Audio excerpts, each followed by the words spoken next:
What's happening, MJ traders and investors? It's Rob with Power Group. Welcome back on the Pursuit of Wealth. Today is Monday, April 18th. Hope you're well today. And in this short video, I'm just going to go over the MJ space, my thoughts and opinions, and what to expect in the days and months and weeks ahead, what I'm looking for, what my game plan is. I know a lot of people out there today are just absolutely sick to their stomach. They're tired.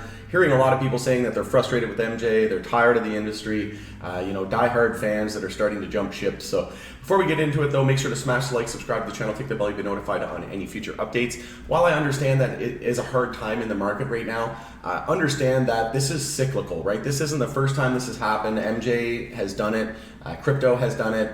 Many industries and stocks have done it, and especially the new nascent up-and-coming emerging markets, right? Anything that's new, that's going to be huge in terms of growth and potential, is going to come with its trial and tribulations, right? We're going to have huge momentum swings to the upside, but we're going to have huge drops to the downside as well. So I just want to reiterate that there's many things that we can do to protect ourselves, not only financially but mentally, from these drops. And there was an article here from MJ Moment. Schumer's marijuana legalization bill not coming this month as senators work to finalize provisions. I've been saying for a while now that I don't think that MJ is going to run and begin a new bull market until crypto tops out. What happened recently? Well, Ethereum, the 2.0, the merge of proof of stake, has been delayed. So they no longer are doing that in June, right? That was supposed to be done in June, and like I said, this is lining up with my line of thinking that they're not going to run MJ until after that. And I kind of said it jokingly, but I'm pretty serious when I say it, that I kind of got my wish that I want alt season in crypto to take off before MJ. I own more crypto than I do MJ at the moment, dollar wise. And that's something that helps me cope with these drops, right?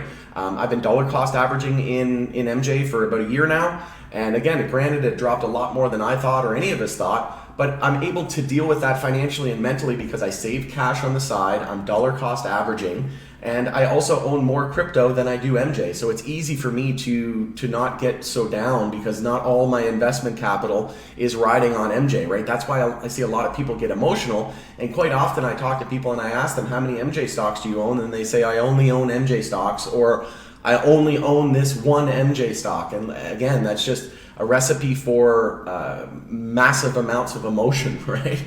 So my encouragement to you and my recommendation to you, again, not financial advice, not telling you to buy, sell, or hold, this is for entertainment purpose only, is to have a plan, right? Have a hedging plan. Maybe you're shorting the S&P 500 as a hedge. Maybe you're keeping some cash on the sidelines. Maybe you have more investments other than MJ, right?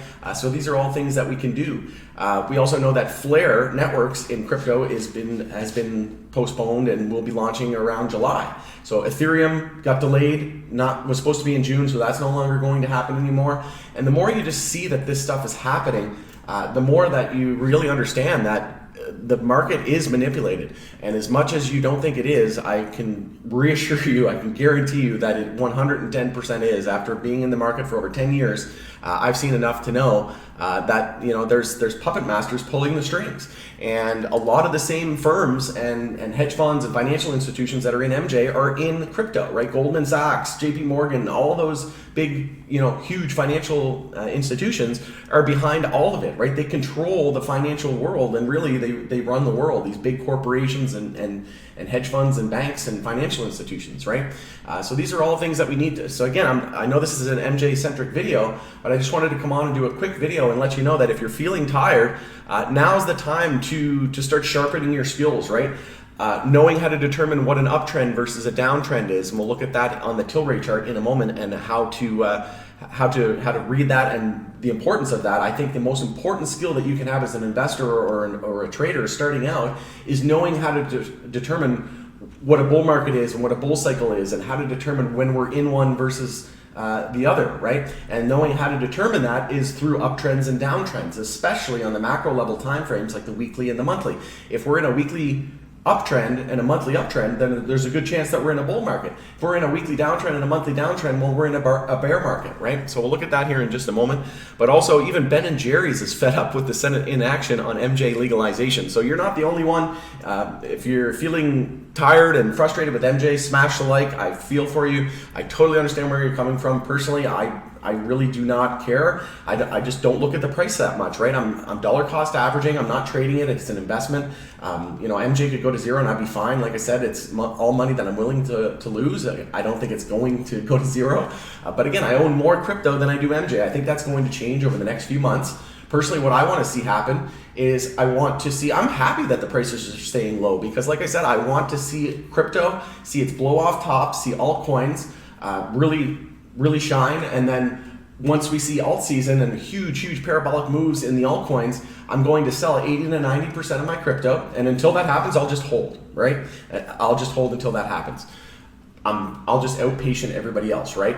So I really am indifferent of what happens, because if MJ goes up, I have my bags packed, I'm good either way. But if MJ stays low and we see altcoins go off and go parabolic, I'm going to sell 80 to 90% of my crypto. I'll hold 10 to 20% long term, and then I'm going to rotate those profits into more beaten down MJ, and also increasing my short position on the S&P 500. I've been establishing a long-term short position on the S&P. Again, that's a hedging plan that for me, that I know that if we really see a huge drop in the market, that's obviously going to affect MJ, and then I'm going to be able to take those profits from my broader markets S&P 500 short and rotate that into more beaten down MJ, right? I really only think the thing that could drop MJ, another 20, 30, 40% is if we see a huge drop, and I'm talking 10, 20% on the broader market, the S&P 500.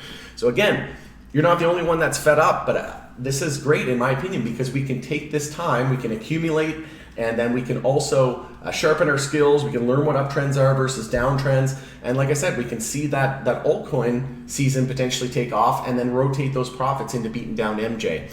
And not to say that there's not opportunity, right? Look at Tilray. We had a huge move there, about 90% in a couple of weeks, right?